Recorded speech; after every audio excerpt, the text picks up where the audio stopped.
To the corner, Hellebuck sent it there. Behind the net, Sagan. Harley shot. He scores! He does it! Thomas Harley, a power play goal! The Stars are going back to the Western Conference Final for the third straight year!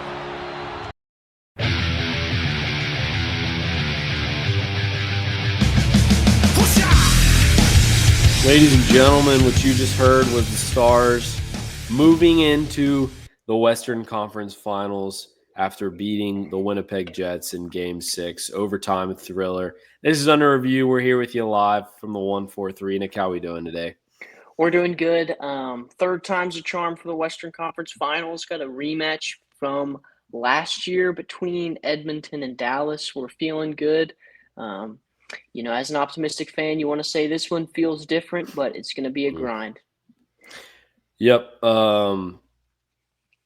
got our first ever just straight up hockey episode for you. We've never done this before. It's been 175 episodes today. Never done a hockey episode before, Nick. Can you believe it? Completely just about hockey. We have talked about it a little bit in certain parts of episodes, but this one, it's just straight however long we go. Yep.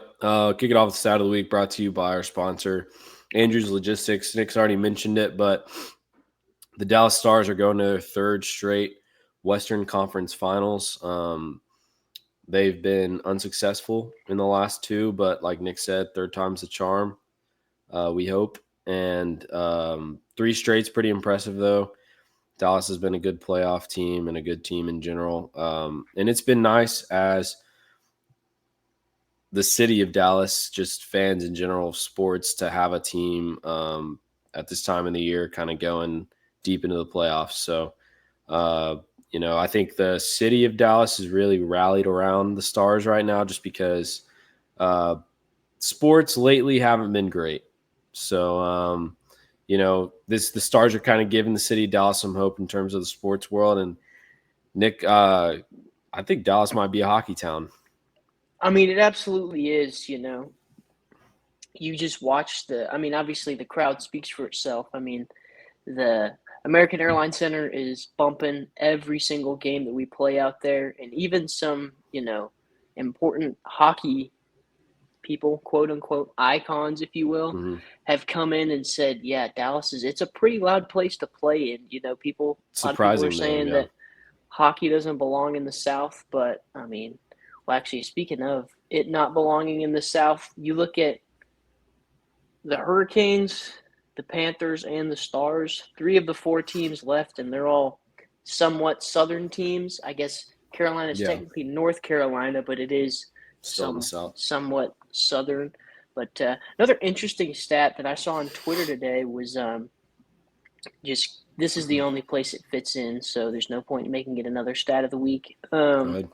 Pete DeBoer has been to, in the last, I believe, in the last 7 years, he has been to 6 Western Conference Finals, which is weird to think about because he has also been fired for 3 times, I believe.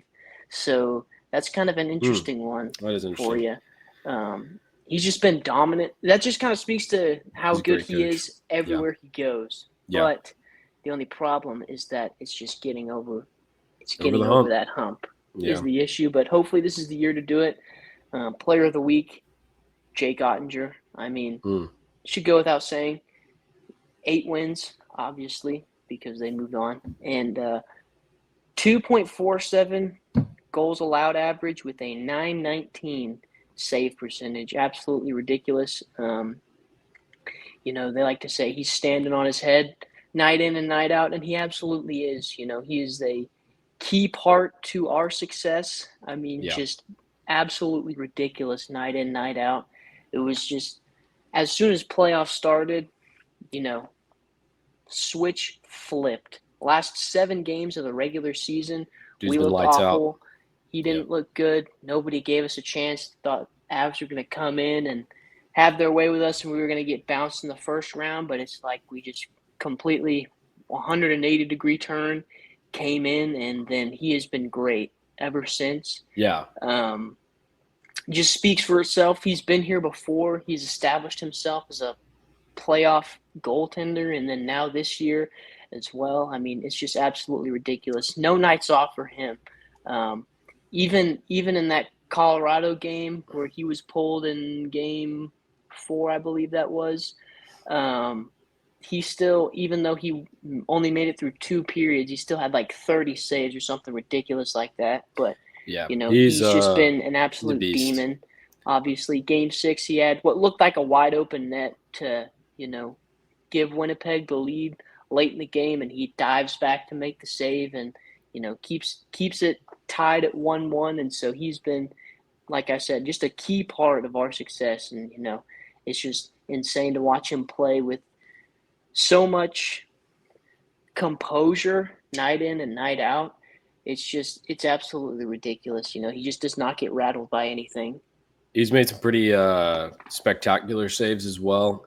Pretty impossible-looking saves. Dude's just a brick wall, and we're super happy to have him. You think he's starting Team USA next Olympics? Oh, he absolutely has to be. Next summer 2026, he's done Yep. nothing but he's proven himself. Yeah. And so, I mean, obviously I'm biased in saying that, but he went head to Or head showing with his bias as Connor well. Hellebuck this last series, and he proved himself as the better goalie. And another thing too is it's kind of weird to think about that. We're almost exactly 1 month in, and we're still only halfway there. We're 1 month into the playoffs. Another and month. We're just halfway there. They played 13 games, right? 7 games in the first round, 6 in the second round. It's been a grind, and it's like, oh yeah, you're only halfway there. Yeah, it's tough playing every other night or sometimes 2 nights in between each game. So that'll drag the playoffs out. You kind of don't realize when they start just how far away you are from the very end. Even though it feels like, the season's over, the playoffs are starting. Well, it's kind of like NHL and NBA is very similar where they don't play back-to-back nights. So it's like both of those playoffs just take a long time. And, it's NFL, MLB once a week or every night to where they can fit them basically in 1 month. But, yeah, the NHL, these playoffs are grueling. These guys are taking – I don't know. I don't even know how many of the guys these ex-NFL players come out and say, most of the guys are dealing with some pretty serious injuries that you don't hear about until after the series if they've been bumped, or even after the finals if they win, just because these guys they're going out night in and night out and putting their bodies on the line. And I guarantee you a lot of the Stars players are pretty banged up right now, but they're pushing through it. I mean, every team is, though. At this point in the NHL, you can't take all those hits and not be hurt. So it's pretty remarkable, the toughness of the NHL players, and proud of our boys here in Dallas. Yeah, get a couple nights off. Yeah. Starting Wednesday. Obviously, the last game of the season, of the last series was Saturday, and so they get Sunday, Monday, Tuesday off, and then Wednesday. They play at 7, so the good thing about the Western Conference Finals is we finally get some decent start times. Yep. The 8:30 slate of games for us is over, which is Thank goodness. a blessing, because it says 8:30, but it wouldn't start until 8:50, and it's like, man, these games are going till midnight. Overtime, 1 o'clock, absolutely ridiculous. But and we're not going to bed. That's the thing. Is like a lot of people they go to have bed, to watch. But you have to watch if you're a real fan. And so that's kind of something I want to say. Watch the whole game, especially at the end. I don't care how late it is. All right. Yeah, if you're claiming to be a fan, you got to be up for the entirety of the game. Yeah, I mean, what are we doing? So, just Nick, other than Jake Ottinger, we got to talk about some of the other players. Obviously, he's been a key piece, but got to talk about Mikko Rantanen. We've already mentioned him a couple weeks in a row, I think, but came in late in the season, addition to the team, and he said he wanted to take some revenge on the Avs for kind of dealing him out the way they did. And Game 7 came out, had a hat trick, was the difference in the game. Game 1 against Winnipeg comes out, another hat trick, kind of carried us on his back there in Game 1. I mean, he's just been a menace on the ice, and for a big chunk of this playoffs has really been the difference maker for Dallas. What do you think about his addition and how he's fit in with the team? I mean, absolutely ridiculous. He was somewhat silent the first couple games against the Avalanche, just because, even there at the end of the season, it was trying to figure out where he's going to fit in at, where they were moving him up and down a bunch of different lines. And then they made that top line of Mikhail Granlund, Rope Hinson, Mikko Rantanen, all Finnish players, which they call the Finnish Mafia, which is absolutely insane. And they have just been zinging with one another, just gel really well. They play so good together out there on the ice. And then even more recently, when Miro Heiskanen came back, they moved to an 11-7 format. So rather than having 12 forwards and 6 defensemen, they were playing with 11 forwards and 7 defensemen because they wanted to work Miro Heiskanen back in. He hadn't played in like 3 months, so they didn't want to immediately throw him back in and expect him to do the 25 minutes of ice time load that he's used to. And so they kicked one of the fourth line forwards out, and they were double shifting Mikko Rantanen a lot the last couple games. Don't know if that'll continue in the Western Conference Finals, but that just speaks to his resiliency and just unreal stamina to play like that night in and night out and then produce offensively the way he has been. I mean, he's absolutely ridiculous. They don't call him the Moose for nothing. No, that's the truth. It's been pretty special to watch him, especially just 2 hat tricks in a row. Is pretty unheard of in the playoffs, and the way that he kind of carried the team through those games. He's now one of those guys that the other team kind of has to pay more attention to, and that kind of helps the rest of the guys get free as well. Even in the in the Avalanche series, they were booing him for obvious reasons because he's an ex-Avalanche player. But even in that Winnipeg series, they were booing him, and it's like he didn't really do anything to make them hate him. He's just so good that he's really good. They booed him every time he was out there. What do you think about this next series? You got Edmonton coming up. Obviously, you've got Connor McDavid, kind of the other than Ovechkin, kind of the face of the NHL right now. A lot of people are intimidated by him with good reason. He is one of the best players out there. How do you think we match up? And obviously, what do you think our chances are? Obviously, we're going to win. Stars in 6, it's good to get home ice advantage back because we're just so good when we play in Dallas. I mean, home ice advantage. But Nick, we're not a hockey place, is what I've been hearing. Absolutely critical. I mean, we're changing that for sure. People are starting to notice. I think Dallas has been a huge place for hockey in our own deal, but I think now the rest nationally, of the hockey world is starting to notice, okay, it's kind of a big deal in Dallas. There was a quote that came out from one of the guys on ESPN was saying that, nobody, like Nick said, nobody's ever really paid attention to Dallas hockey as much, just because people don't think of the South as being hockey places. And one of the guys came out and did say that he has been to a lot of the Canadian stadiums. And obviously that's their sport up there. They love it more than anything. They get really loud. But he said Dallas, when he went to a playoff game this season in Dallas, that Game 7 against Colorado, was louder than anything he'd ever heard. That's all I'm saying.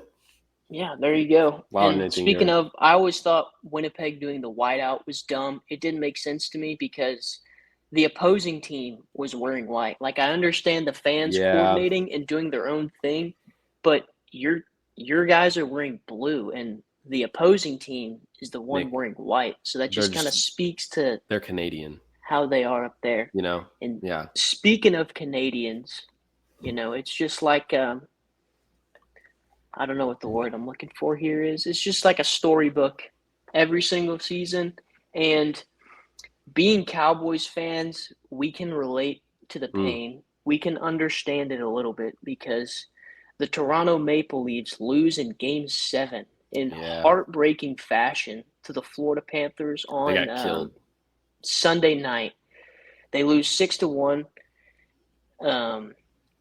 They go down 3-0, and then third period, they score. It's 3-1, and I see everyone on Twitter. It's like, oh, it's not over yet. It's not over yet. Not, but 2 minutes later, the Panthers score again, make it 4-1, and it was over after that.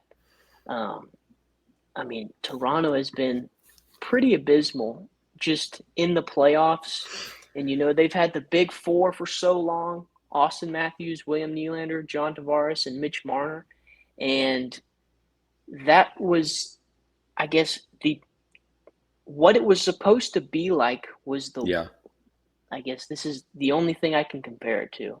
So if this is just outrageous, whatever, but it was supposed to be like James, Bosch, and Wade, just with the caliber that they're supposed to be playing at, and in the playoffs is just dead silent. I mean, they've won just as many series in the last 20 years as the Buffalo Sabres, and the Buffalo Sabres haven't been in the playoffs in 14 years. Like, that is how ridiculous nuts. that is. And their fans are about fed up with it. I've been seeing a lot of their fans on Twitter kind of, they're tired of it. And obviously, like Nick said, they are the Dallas Cowboys of the NHL. A lot of high hopes every year. That was their eighth loss they lost their eighth winner-take-all game in a row. That's what that was on Sunday. It's tough. And Brad Marchand won his fourth Game 7 against Toronto in his career, so kind of the owner there. And it's just, they say, like the Cowboys thing that they say is, this is our year, this is our year. And with the Maple Leafs at the end of every season, they always say next year's going to be different. And so and they've got their own little saying that they get grilled for. But it's just like those fans are so starved up there because this is Toronto. This is where the Hockey Hall of Fame is. They produce the most hockey players in the world, and they just cannot get past the second round. It is a curse. And it's honestly worse than the Cowboys, but that's just the closest thing that you have to compare it to. And they get ripped apart by Maple Leafs media, Maple Leafs fans. Like, you even saw at the game, people were throwing beer in their jerseys and just junk out onto the ice while the game was still going on. It was even getting to the point where opposing players and teams were feeling bad. Like, in the post-game interview, there's two that I remember. It was Paul Maurice, the Panthers head coach, who said – he literally said verbatim, he said, don't kill these guys over this loss, because he's just trying to explain, because he understands how Maple Leafs fans work. Yeah. Where it's like, it's a 6-1 loss, but they still grind it out there. But, because he knows that they're going to get killed by their fans. And that is the thing that Marchand was similar. He said something similar to that, where he was just like, they're going to get murdered for it, but they don't deserve it. And it's the fans producing extra pressure that really kills the egos of their players down there. Hey, man, up there. Look. I say one thing. This is sports. All right, you're a professional athlete. You signed up for this kind of thing. If you're not gonna be able to win it, you're gonna get criticism. That's just how it is. That's the other thing too, is they got criticized millions of dollars for how much they paid those big four that I mentioned earlier. So when you get objectively big contracts, then the pressure is there. You know what's expected of you. You're expected to go and win the cup. Dak Prescott, this isn't a Cowboys episode. It's kind of the same thing. We paid him. He's the highest paid quarterback in NFL history, so he's going to get more scrutiny. It comes with the money, and so as a player, which most of them don't complain about the criticism because they know it comes with it. As a player, though, you got a few of them that complain about it, but most of the professional athletes understand that that's what comes with it. That's just part of playing the game. That's it. But, honestly, like, tough loss for them. Florida and Carolina are going to play in the Eastern Conference Finals. We don't even care about that because it's all about Western Conference Finals right now. Got to make it past there to even sniff who, wins that series. This is most likely Florida. Third in the last 3 years. They advanced their third. shout out to Logan Stankoven over there on the Carolina Hurricanes, that's who we traded to get Mikko Rantanen. Yeah. He's 22 years old, and at this point in his career, once the Eastern Conference Finals start, he will have played in both the Western Conference Finals and the Eastern Conference Finals. So that's a huge deal for him. Just been right place, right time, and Good for him. obviously he was a Dallas Star for a little bit. He was good for us, and there's no ill will over there. Nope. Like to see him succeed. Obviously, if we meet in the finals, then You wouldn't like it's to see just him going to have to succeed. come to Yeah. it. But that's going to be a really good series. I think Carolina might win that one just because they're Frederick Anderson has been so good for them in the postseason. I think he's been if I have to speak objectively, he's been a teeny tiny little bit better than Jake. Just a teeny. That's saying a lot because Nick loves Objectively Jake. speaking, Yeah. he's been better, but in my completely biased opinion, there's no one better than Jake Ottinger.